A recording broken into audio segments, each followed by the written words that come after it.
হাসান মঞ্জিলে ব্যবহৃত বিভিন্ন সরঞ্জামাদি প্রত্নতাত্ত্বিক নিদর্শন পূর্বে দেখানো হয়েছে।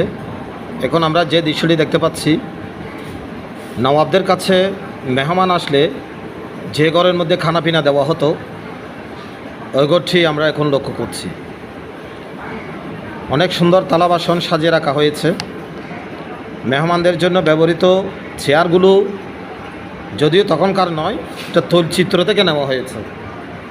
তৈলচিত্রে যেভাবে অঙ্কন করা হয়েছিল সেভাবেই আছে।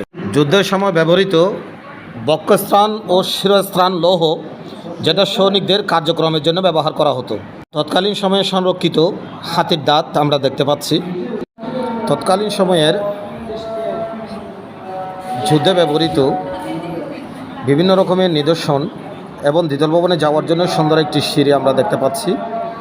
দেয়ালে খুব সুন্দর করে যুদ্ধে ব্যবহৃত জিনিসপত্রগুলো সংরক্ষণ করার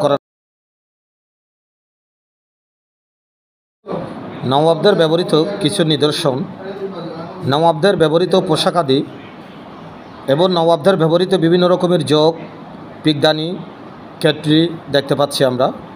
অনেক সুন্দর করে সাজিয়ে রাখা হয়েছে। ধন্যবাদ সবাইকে।